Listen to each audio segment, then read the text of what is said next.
alunos! Sejam todos muito bem-vindos à nossa quarta aula da disciplina de Educação, Direitos Humanos e Cidadania. Bom, retomando um pouco o que a gente vem discutindo ao longo das nossas aulas. Vocês lembram que nós iniciamos lá discutindo o conceito de direitos humanos? Depois que a gente trabalhou bem o conceito dos direitos humanos, o que é, aonde surgiu, os principais fatos históricos, a gente partiu para a compreensão da desigualdade no contexto dos direitos humanos, ou o contexto dos direitos humanos na desigualdade. Avançamos na nossa discussão e trabalhamos o conceito de educação no contexto dos direitos humanos. E hoje, pessoal, eu convido vocês a gente discutir as questões do Estado e das políticas públicas nos direitos humanos, ok? Então, vamos iniciar a nossa aula de hoje. Bem, pessoal, o título desse tópico da nossa discussão é Direitos Humanos no contexto da pobreza e das políticas públicas. Bem, para a gente começar falando em direitos humanos, pobreza, políticas públicas, a gente precisa trabalhar um conceito que exerce centralidade no âmbito de toda essa discussão. Qual que é esse conceito? É o conceito de Estado.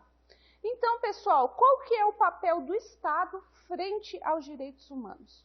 O Estado, do modo que eu estou trazendo aqui, é diferente do Estado geográfico, que a gente fala Estado do Paraná, Estado de São Paulo, Estado do Rio de Janeiro. O Estado, como eu trago aqui com um E em letra maiúscula, a gente está falando da estrutura de um país. Isso quer dizer o quê? As instituições que compõem um país, as instituições públicas, os entes públicos. Isso a gente chama de Estado. Então, a todo momento na nossa aula, eu vou retomar essa discussão sobre o Estado. Então, existe essa diferença. Sempre que vocês verem no livro de vocês o Estado com letra maiúscula, a gente está falando de um âmbito geral, de um âmbito público, das instituições públicas. E quando a gente fala de Estado em letra minúscula, a gente está falando do Estado em geografia. Estado de São Paulo, Estado do Paraná, Estado do Rio de Janeiro. Entendido isso? E isso não só na nossa disciplina, pessoal, mas em todos os livros que vocês venham a ler e a encontrar esse termo, ok? Bom, então, pessoal, a gente parte do seguinte pressuposto. É dever do Estado respeitar, proteger, cumprir os direitos civis, políticos, econômicos, sociais e culturais da sociedade. Bom, isso a gente já vem discutindo há um longo tempo, né? A todo momento a gente retoma, não, porque é o papel do Estado, né? O Estado tem o dever de fomentar os direitos humanos, de respeitar os direitos humanos, né? A gente sempre encontra isso, mas nosso objetivo hoje é entender a gênese do que realmente quer dizer isso, ok? Bom, pessoal, quando a gente fala que é o papel do Estado, então, respeitar, proteger e cumprir os direitos humanos, a gente cai em uma discussão contraditória. Por que contraditória?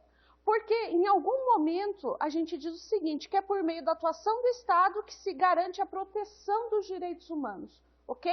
Isso é positivo, né? Isso é algo que está previsto, inclusive na lei, né? Na Declaração Universal dos Direitos Humanos, na Constituição de 88. Mas por que é contraditório? Porque, por outro lado, a gente também diz que o Estado também pode ser um violador brutal dos direitos humanos. É aí que reside essa contradição. Se por um lado a gente tem os direitos humanos, né, que mesmo na forma legal garante, né, a defesa dos direitos humanos e a promoção desses, por outro, ele pode ser um dos maiores violadores. E é isso que a gente vai discutir ao longo dessa aula, ok? Bom, partimos desse pressuposto.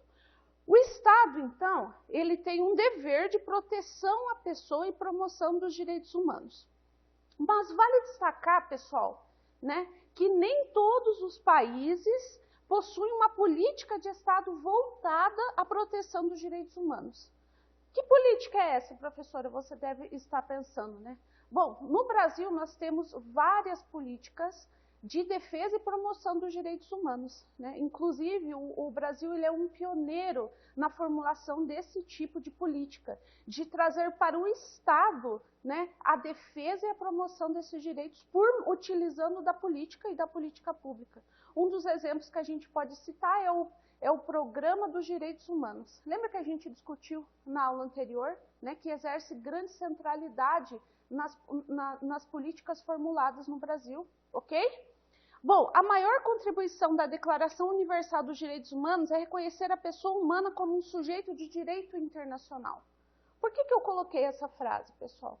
Para dizer o seguinte, que a gente vai perceber aqui ao longo das nossas discussões que, embora legalmente, né, em termos internacionais, a Declaração dos Direitos Humanos, ela exerce grande importância, mas em tese ela não consegue exercer um poder de transformação. O que eu quero dizer com isso? Que ela existe limitações. Isso quer dizer que, em grande medida, grande parte do que existe na Declaração Universal dos Direitos Humanos não acontece de fato, não só no Brasil, né? Mas assim em outros países, e é isso que a gente vai ver a seguir. Ok? Então, eu quero dizer o seguinte, que a grande contribuição dessa declaração é dizer que os indivíduos, que os sujeitos que vivem em sociedade têm direitos, né? Então, essa é a grande contribuição, ok? Bom, a ideia básica, então, dos direitos humanos é que cada um de nós, não importando quem somos ou onde nascemos, possui os mesmos direitos básicos de liberdade. Isso que a gente vem discutindo, né, exaurindo ao longo das nossas aulas, né? Que os direitos humanos, ele traz essa universalidade dos direitos, ok? Isso pode parecer fácil, mas fica complicado assim que alguém tenta colocar a ideia em prática, né? Foi isso que eu falei anteriormente, né? Que existe, então, a Declaração Universal, mas nem sempre esses pressupostos são colocados em práticas pelas nações, pelos estados, ok? Daí eu pergunto para vocês, quais são exatamente os direitos humanos básicos? Quais que realmente a gente consegue colocar em prática, que os estados conseguem colocar em prática? Quem os define? Quem define esses direitos básicos? Quem os regula e qual a atuação do Estado nesse contexto?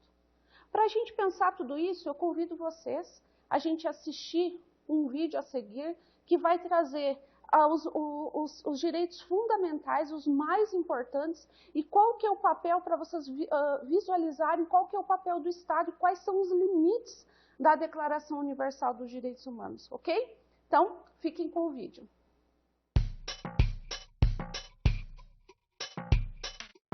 The idea of human rights is that each one of us, no matter who we are or where we are born, is entitled to the same basic rights and freedoms.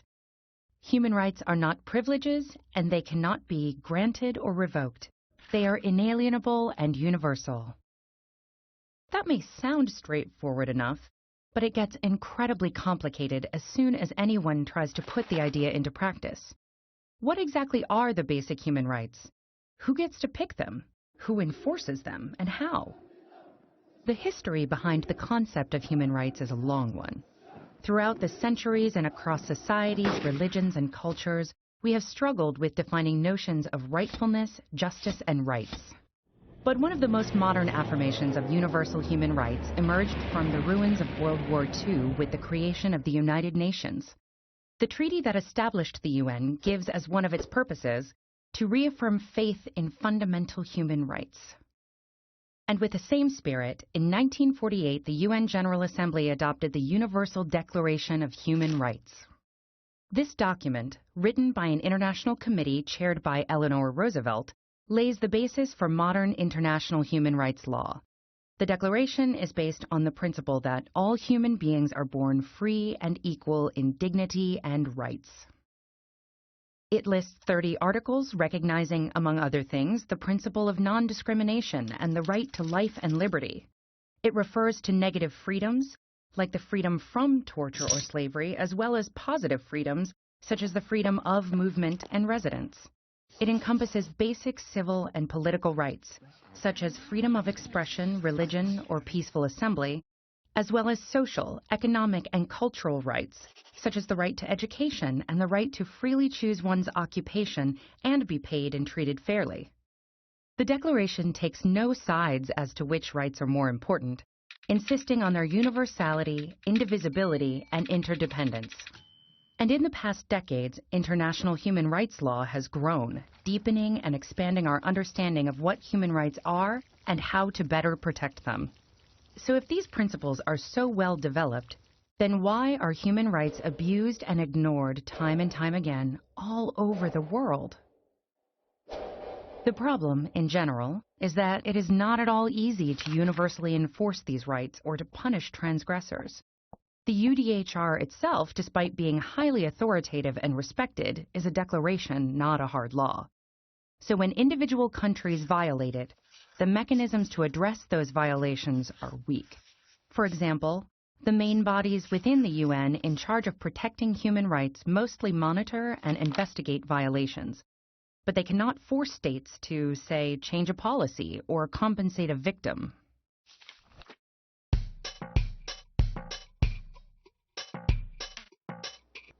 Olá, pessoal!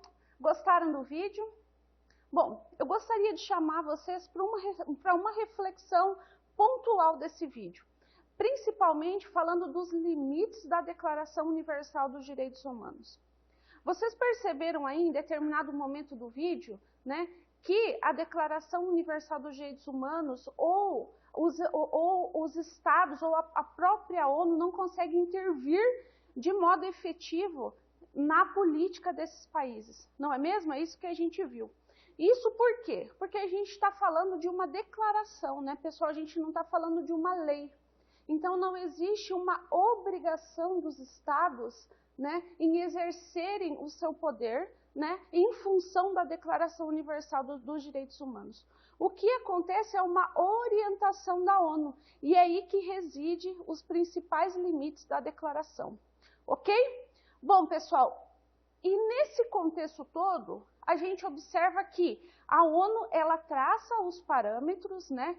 Os estados seguem ou não as indicações da Declaração Universal dos Direitos Humanos. Então, frente a esse contexto, de quem que é o principal papel para exercer, proteger e fomentar os direitos presentes na Declaração Universal dos Direitos Humanos? Não é do Estado? E é isso que eu quero colocar para vocês. O Estado, então, pessoal, é o principal guardião dos direitos humanos e tem autoridade para tomar as medidas necessárias para proteger os seus direitos. Porém, pessoal, a gente pode destacar que uma situação que leva a uma violação dos direitos humanos pode surgir nos seguintes casos. Então, a gente tem o Estado como o principal guardião dos direitos humanos, porém, ele também pode ser um dos principais violadores dos direitos humanos. Em que medida que ele viola esses direitos? Eu vou colocar para vocês aqui duas formas mais importantes que o Estado acaba violando os direitos humanos. A primeira delas é a violação pelo próprio Estado. Então, é quando ele mesmo viola os direitos humanos. Quando que acontece isso, professora? Quando ele deixa de garantir os direitos básicos para a população, né? Então, a gente pode colocar aí o direito de saúde, o direito de educação, o direito à segurança, né? Então, quando o Estado deixa de estar presente para exercer o seu poder, ele viola um direito humano. A outra forma é uma falha do Estado em proteger esses direitos humanos. Como um exemplo que a gente pode citar desse contexto. Por exemplo, uma pessoa, ela sofre uma violência na rua, né? Seja ela uma violência policial ou uma violência por um civil, né? E ele procura a segurança, procura a polícia, né, para te proteger, então, para se proteger dessa eventual violência. Quando a polícia deixa de atender esse caso, aí a gente coloca que é uma violação dos direitos humanos. Veja, pessoal, que a violação não está centrada no fato de ele sofrer essa violência em si, né? Isso é uma violência policial, né? Que deve ser tratada pelos policiais, pela estrutura de governo, né, que cuida da segurança. Mas o fato dele não ter essa defesa dos policiais, aí sim a gente fala que é uma violação dos direitos humanos. Então, essas duas são as duas principais formas de violação dos direitos humanos advinda do Estado, quando ele deixa de estar presente nas suas duas formas, né? Na medida enquanto instituição pública de proteção e também do aparato público, né? Quando ele não leva a estrutura pública para os sujeitos, para os indivíduos em sociedade, ok? Bom, entendido isso, pessoal, os direitos individuais fundamentais garantidos pela Constituição Federal visam resguardar um mínimo de dignidade do indivíduo. Isso quer dizer o quê? A gente tem a Declaração Universal dos Direitos Humanos e existem os direitos individuais, né, que foram formulados a partir da Declaração Universal dos Direitos Humanos. Então, a declaração é algo mais geral e os direitos individuais foram construídos a partir dessa estrutura, mas para o contexto brasileiro. E quais que são esses direitos individuais fundamentais? Então, direito à vida, direito à liberdade, direito à dignidade, direito à segurança e direito à propriedade. Então, pessoal, esses são os direitos fundamentais individuais da estrutura jurídica brasileira, né, que foi construído com base na Declaração Universal dos Direitos Humanos. Além desses, né, ou seja, a partir desses, a gente acaba desdobrando outras violações dos direitos humanos que acontecem, né? Então, eu vou trabalhar alguma delas aqui com vocês. Bom, violação de presunção de inocência é uma das mais comuns que acontece no Brasil, né? Então, todos têm direito a um julgamento justo, e esse é um tipo de violação muito frequente que já foi apontado inclusive pelas Nações Unidas, né? Violação da dignidade humana, né? Que isso advém do direito à vida, né? Mas só o direito à vida por si só não é contemplado, né? O direito à vida digna é algo que é previsto na Constituição Federal e é previsto também na Declaração Universal dos Direitos Humanos. Então, a vida por si só, sozinha, não é uma garantia de direito, né? Então, a violação da dignidade humana também é uma das violações presentes no Brasil, também em toda a parte do mundo. Violação de domicílio e da vida privada, né? Isso advém também, sobretudo, nos casos que a gente encontra na mídia, nas redes sociais, então, de violência policial, né? Que tem sido algo frequente em todo o mundo e principalmente no país. Violação do direito ao trabalho e da proteção contra o desemprego, né? Então, a gente está, em média, aí, 12 milhões de desempregados no Brasil, a gente fica no patamar de 11% o número de desemprego no Brasil. Então, essa é uma violação também decorrente, histórica brasileira, mas que, acaba alcançando níveis grandes, né? E isso é um fator de violação ao trabalho e da proteção contra o desemprego, é um tipo de violação dos direitos, né? Na medida em que o Estado não consegue produzir ou elaborar políticas, né, que fomente o pleno emprego ou que assegurem, e elaborar políticas contra o desemprego, né? Violação dos direitos de não sofrer maus tratos, principalmente das crianças, né, pessoal? Então, vale destacar que, de acordo com o Disque Denúncia do Ministério dos Direitos Humanos, né, a gente tem 400 casos por dia, né, de denúncias de violação contra as crianças, né? Outro dado importante que a gente pode destacar nesse contexto é que 2,4 milhões de crianças em 2018, segundo o relatório da Abrinq, se encontrava em situação de trabalho infantil no Brasil, né? Então, essa ainda é uma violação decorrente no país, né, que se expressa por meio desses dados. Violação do direito de ter um nível de vida para assegurar a saúde e o bem-estar para a sua família, né? Então, seguro social, né? Um estado de bem-estar social. Esse também é um direito que frequentemente no Brasil é violado, os níveis são altíssimos, né? Que asseguram esse contexto. Bem, pessoal, a gente observou aí, né, alguns casos de violência contra os direitos humanos, né, onde os direitos são violados, ok? Mas vocês perceberam que todos esses casos que eu trouxe para vocês, que são os mais decorrentes na nossa estrutura brasileira, de alguma forma estão ligadas com o fenômeno da pobreza, né? Então, a pobreza exerce centralidade nesse contexto de violação dos direitos humanos. É algo que deve ser tratado.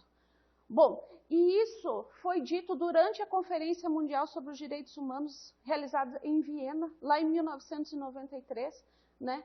Ela foi elaborada, e por meio dessa declaração foi elaborada, né, um programa de ação que estabelece o quê? Que a pobreza extrema e a exclusão social constituem uma violação da dignidade humana e que são necessárias medidas urgentes para alcançar um melhor conhecimento sobre a pobreza extrema e suas causas. Então, pessoal, durante a Conferência dos Direitos Humanos de Viena, foi que a pobreza foi colocado como um ponto, né, a ser tomado como atenção por todas as nações, né? E isso, de fato, foi feito, e o Brasil, ele exerce certa importância nesse contexto, porque depois dessa declaração, em 1996, ele elaborou o Programa Nacional dos Direitos Humanos, né? A partir dessa conferência, então, ele colocou a pobreza e os direitos humanos como algo a ser trabalhado no Brasil, né? Então, por isso que elaborou esse programa em 1996, no governo do então Fernando Henrique Cardoso, ok? Então, pessoal, isso quer dizer o quê? Né? Que a pobreza, os direitos humanos, eles começaram a ser encarados pelo Estado como algo a ser trabalhado por meio de política pública, né? Por meio da política. Então, era uma forma do Estado agir em defesa e da promoção desses direitos humanos, tendo como ponto central a pobreza, como tratar a pobreza, né? Para a gente não violar todos esses direitos, né? Que são os direitos fundamentais que a gente viu anteriormente, né? Então, é neste momento que, principalmente no Brasil, a pobreza e os direitos humanos ganharam um caráter de política de Estado, ok? Bom, e o que é pobreza, né? A gente fala tanto em pobreza, pobreza, desigualdade, mas de fato, né? Qual que é o conceito, né? Para o escritório do Alto Comissariado das Nações Unidas para os Direitos Humanos, pobreza é uma condição humana que caracterizada pela privação sustentada ou crônica de recursos, capacidades, escolhas, segurança e poder necessário para o gozo de um padrão de vida adequado e outros fundamentais, como direito civil, direito cultural, econômico, político e social. Então, pessoal, a pobreza é caracterizada nesse contexto como uma privação dos direitos, do acesso a esses bens por meio da renda, que a gente fala que é a pobreza primária, e a pobreza secundária, que é por falta de acesso às estruturas públicas de políticas e do Estado, como saúde e educação. Veja que a gente tem dois tipos de pobreza primária, que é quando você não tem renda para adquirir esses bens, né? E quando a estrutura do Estado não está presente e não garante o seu acesso a esses bens fundamentais, que no Brasil é saúde, educação e segurança. Ok? Então, o conceito de pobreza é centrado neste contexto de privação dos bens, sejam eles econômicos ou seja eles de estrutura do Estado. Ok? Bom, aspectos da pobreza nos direitos humanos. Então, para a gente entender como que se formula essa conjuntura de pobreza e direitos humanos, né? A pobreza como desrespeito aos direitos econômicos e sociais básicos de grupos e indivíduos constitui uma violação dos direitos humanos, né? Que foi isso que a gente está discutindo, de acordo com uma definição de instrumentos internacionais. Então, não é o Brasil, né, que está falando que a pobreza está relacionada, existe uma forte relação entre pobreza e violação dos direitos humanos, né? Isso vem dos instrumentos internacionais, o principal deles é a Declaração Universal dos Direitos Humanos. A pobreza e a consequente marginalização das populações criam obstáculos à realização dos direitos políticos e civis, na medida em que as privações enfraquecem os laços de solidariedade e a marginalização econômica e social dificulta a participação política. O que quer dizer essa colocação, pessoal? Que a pobreza coloca os indivíduos em sociedade num círculo vicioso de violência, na medida em que coloca esses indivíduos à margem, sem acesso aos aparatos públicos e mais propensos a situações de violência, sejam exercidas pela pessoa ou do contexto onde ela está. Então, por isso que a gente diz que por isso que a gente diz que a pobreza, ela gera um contexto de desigualdade, né? É algo quase que crônico na nossa sociedade, é isso que a gente observa, né? Em termos práticos, então, quando a gente observa uma comunidade que vive à margem, né? Lá a educação, a estrutura do Estado, ela se faz presente de modo, quando se faz presente, não é com qualidade.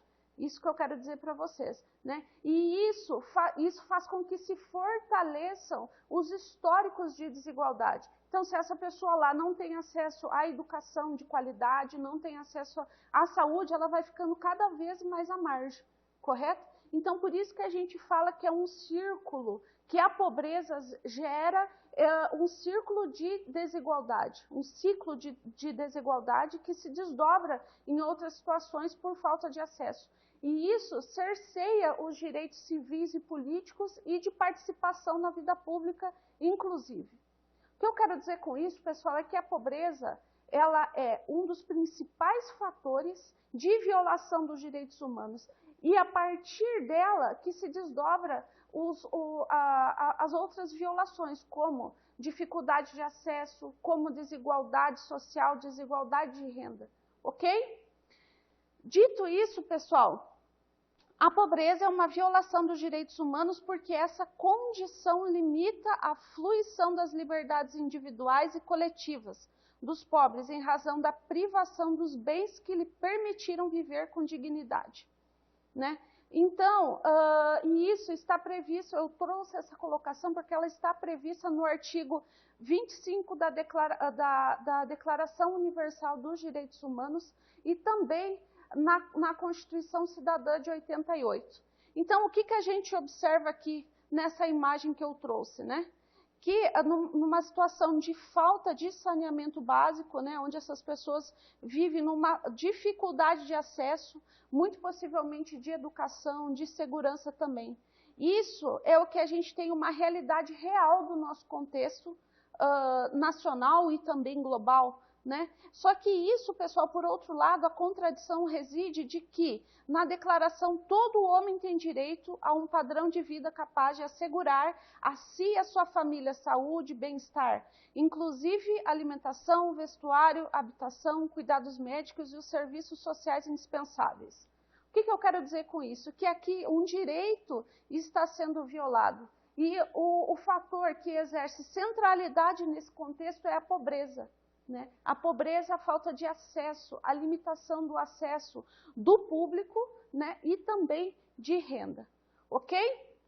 Bom, aí eu pergunto para vocês, né? Muito frequentemente a gente escuta, né, alguns teóricos, alguns autores que trazem que a pobreza é algo natural, né? E será mesmo que a pobreza é algo natural? Se a gente acredita de que os direitos humanos, né, a principal violação dos direitos humanos se dá por meio da pobreza e o Estado exerce centralidade nesse contexto, né, como para a manutenção dessa pobreza ou para traçar métodos e políticas públicas, né, para mitigar esse contexto de desigualdade, a gente pode dizer que a pobreza é algo natural? Então, nas ciências sociais humanas, vocês, futuros sociólogos, né, a gente diz o seguinte, que a pobreza é encarada como um fenômeno social, de fato ela é, né, como uma decorrência da maneira como se estruturam os modos de produção experimentados pela humanidade, uma consequência da forma injusta como são organizados os sistemas econômicos. Então, esse contexto, né, essa fundamentação sociológica, ela elabora o fenômeno da pobreza como algo ligado aos meios de produção, as formas injustas de que, como a economia mundial é estruturada, ok? Então, pessoal, a gente não pode dizer que a pobreza é algo natural, não é mesmo? Por quê? Porque ela vem decorrente de um fenômeno que vem de uma estrutura formulada de desigualdade, né? a gente observa muitos conceitos mais contemporâneos que elaboram diferente esse conceito de pobreza, como, por exemplo, o capitalismo consciente, né? Que é uma formulação que traz de que as formas de produção, o capitalismo, ele pode ser remodelado num sentido menos injusto de como a gente encontra hoje, né? Da concentração de renda que leva à desigualdade, que acarreta a pobreza, né? E a pobreza sendo ela um dos principais violadores dos direitos humanos e de acesso, ok? Então a gente não pode dizer, pessoal, que a pobreza é algo natural na nossa sociedade. Bom, e de que modo que o Estado, voltando a trabalhar aqui, que o Estado atua nesse contexto, né? Os direitos econômicos, sociais, culturais referem-se aos indivíduos integrantes da sociedade. Há uma categoria social que, sendo mais fraca nas relações sociais estabelecidas em seu tempo, necessita de uma proteção especial do Estado. Quais são essas categorias? Isso quer dizer o quê, pessoal? Que os direitos universais são para todos, né? Mas, partindo da perspectiva do Estado, como principal órgão de prover esses direitos, de garantir esses direitos, existem alguns grupos de indivíduos que estão mais suscetíveis à pobreza, à violência na sociedade, o que a gente chama de minorias, mas na verdade a gente fala minorias porque estão à margem, mas não porque é minoria do seu termo propriamente dito, de poucas pessoas, uma minoria porque estão à margem, são mais suscetíveis a esses casos de violência. E quais que são essas minorias? São os trabalhadores, são as pessoas com deficiência, são os idosos, as crianças, mulheres, os negros, indígenas e os pobres, né? Vocês devem observar aí que grande parte das políticas, né, ou seja, em nível internacional, como a Declaração Universal dos Direitos Humanos, elas acabam contemplando essas minorias. Ou as próprias ODS, vocês lembram que a gente estudou na aula passada os Objetivos do Desenvolvimento Sustentável, que são 17 objetivos e 169 metas que devem ser cumpridas até 2030. Né? E quais que são os principais objetos, os principais focos desses objetivos do desenvolvimento? São as mulheres, né? São as crianças, são os negros, são os indígenas, são os trabalhadores, né? Então, essas pessoas são as mais suscetíveis. Por isso que as políticas públicas, elas são formuladas pensando nessas categorias sociais, ok? Bom, a problemática da pobreza, desemprego, assistência em saúde, discriminação social e cultural, violência e educação são responsabilidade do Estado, não é mesmo? Isso a gente já entrou num contexto aqui, né? E cabe às políticas públicas a implantação de ações estratégicas de intervenção que possam impactar nessa realidade. Então, pessoal, vamos refletir aqui. A gente tem um contexto de pobreza, né? Que é a gente colocou aqui como um dos principais violadores dos direitos humanos. A gente tem a estrutura do Estado, que deve agir para fomentar a defesa desses direitos humanos ou tratar esse contexto de pobreza que viola os direitos humanos. Mas como que o Estado pode fazer isso, né? O principal veículo do Estado, pessoal, são as políticas públicas, né? Como o Programa Nacional dos Direitos Humanos, né, quando ele foi elaborado em 1996, ele entrou como um programa por meio de uma política. Então, foi quando os direitos humanos, né, e o trato da pobreza no Brasil, ela ganhou um caráter de política de Estado, né, quando se torna um programa. Então, é por meio das políticas públicas que o Estado ele consegue mitigar a pobreza e trabalhar os direitos humanos no Brasil. Então, a política pública a gente coloca como um veículo para alcançar e para fazer a manutenção desses direitos. É a forma que o Estado consegue agir, ok? Bom, então, pessoal, dito isso, uma das formas de desenvolver e fomentar os direitos humanos é por meio das políticas públicas, né? Que são expressas como objetivos tangíveis a serem alcançados por meio da implementação. E é comum, pessoal, as pessoas confundirem os dois tipos de política existente. Existe uma política de Estado e uma política de governo. A política de Estado é toda política que, independente do governo e do governante, deve ser realizada, porque é amparada pela Constituição. Então, ela é algo mais fundamentado, né? Ela é algo fixo, que não muda conforme os governos vão alternando, né? Já a política de governo pode depender da alternância de poder. Cada governo tem seus projetos que, por sua vez, se transformam em políticas públicas. Então, já a política de governo, ela pode alternar com o tempo. Cada governo tem um tipo de política, tem um viés, tem um plano de governo que ele aplica conforme as suas convicções, ok? Um exemplo que a gente pode ditar disso é o Bolsa Família. O Bolsa Família começou com uma política de governo, que começou lá com o Fernando Henrique Cardoso, que depois foi implementada, foi melhorada no governo Lula, né? E depois ela se tornou como uma política de Estado, né? Então ela deixou de ser uma política de governo e passou a ser uma política de Estado.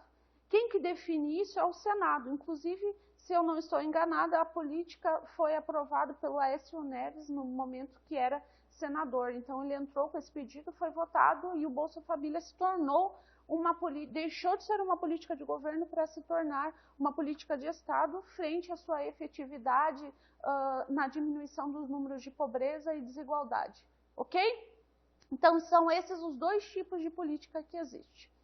Bom, a importância da atuação do Estado por meio das políticas públicas. Bom, vocês já, a partir daqui, já conseguiram entender como que as políticas públicas, como que a atuação do Estado, exercendo as políticas públicas, né, tem um poder frente à redução das desigualdades, frente ao trato da pobreza, né, e da defesa dos direitos humanos e promoção deles. Para Rego, para Valquíria Rego, ela diz o seguinte: a presença da renda estável não constitui uma garantia absoluta contra problemas ligados à pobreza.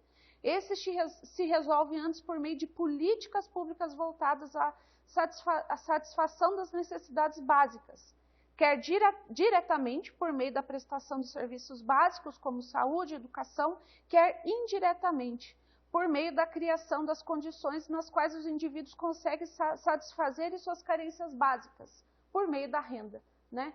Então, veja que as políticas públicas, elas podem atuar em várias frentes, mas principalmente na frente da estrutura do Estado, que é satisfazendo as necessidades básicas por meio da prestação dos serviços públicos, que é saúde, educação, segurança, ou por meio da renda, né? Porque as políticas econômicas também conseguem atuar por meio dessa satisfação dessas necessidades, dando acesso à renda aos indivíduos, né? Que aí consegue satisfazer essas necessidades básicas, ok?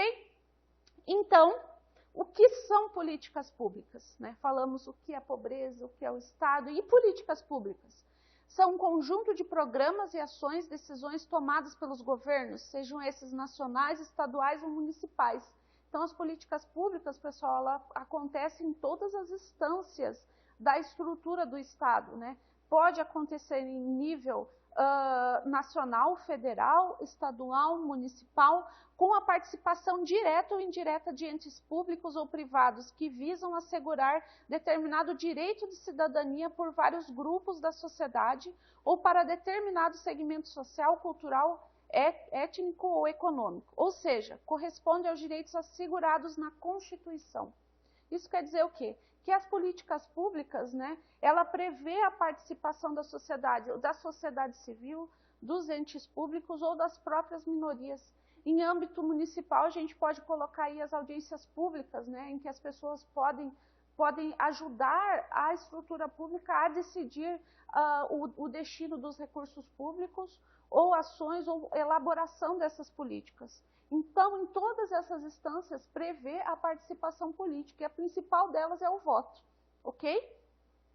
Bom, pessoal, e existem também alguns tipos de políticas públicas, né? A gente falou aqui da política de governo, da política do Estado, e também existem 3 tipos de políticas públicas, que são as políticas distributivas, que são as políticas públicas que tem objetivo pontual ou setorial ligado à oferta de equipamentos e serviços públicos, que a gente pode colocar como um exemplo? As cotas nas universidades, né? Então, as cotas é um tipo de política distributiva, né, que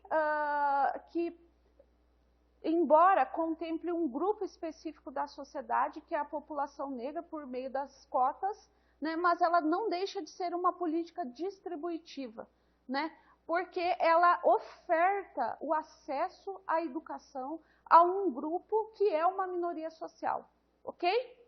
Políticas redistributivas. O objetivo das políticas públicas redistributivas é redistribuir renda na forma de recursos ou de financiamento de equipamentos e serviços públicos.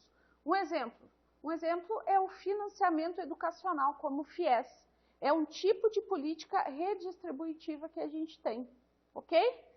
Políticas regulatórias são as políticas públicas que visam regular determinado setor da economia, ou seja, criar normas para o funcionamento dos serviços e a implementação de equipamentos urbanos, né? Então, aí a gente coloca a taxa de juros, principalmente as políticas econômicas de um país, né? Que isso são as políticas de governo que são implementadas por meio das políticas que regulam todo esse sistema econômico e da máquina pública. Ok? Então, esses são os tipos de políticas públicas.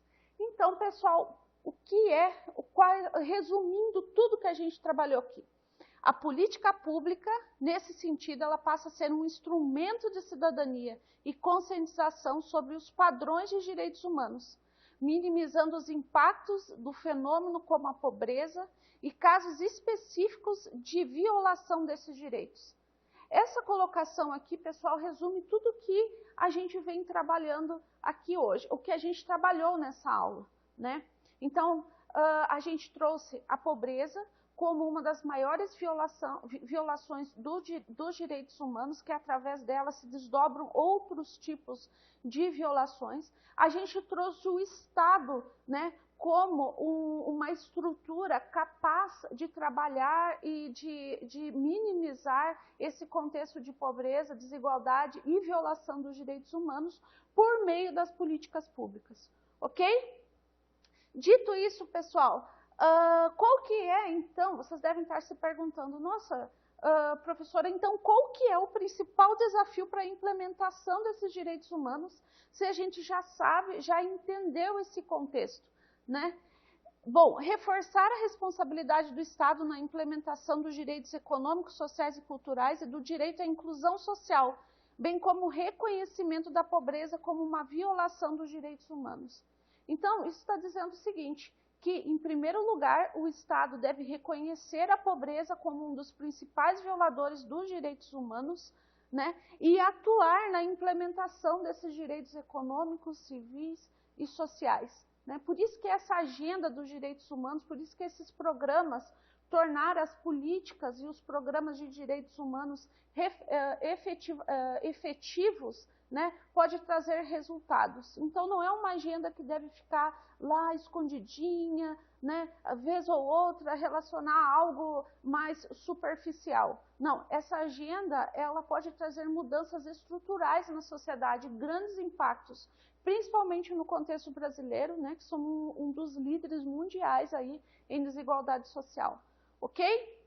Bom, e ainda falando nesse desafio, pessoal, que a gente não está falando aqui de algo só da Declaração Universal dos Direitos Humanos, que é efetiva, que é bonita na prática, né? Na realidade legal que a gente diz, mas de fato a gente observa que ela não é implantada com efetividade, né?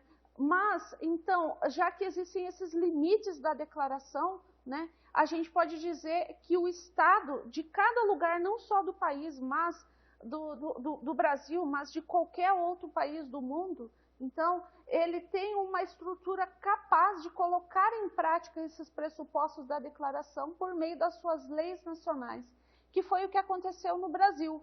A efetivação dos direitos econômicos, sociais e culturais não é apenas uma obrigação moral dos Estados. Então, não é só porque o Estado é membro das Nações Unidas, que faz parte, né, que assumiu o compromisso com a Declaração Universal dos Direitos Humanos. Não é apenas um compromisso moral, né, que os estados têm, mas é uma obrigação jurídica que está, inclusive, previsto na lei, né, que tem como fundamento esses tratados internacionais dos direitos humanos, né, como o Pacto Internacional dos Direitos Econômicos, Sociais e Culturais no Brasil, previsto, então, no Decreto 591, de 6 de julho de 1992.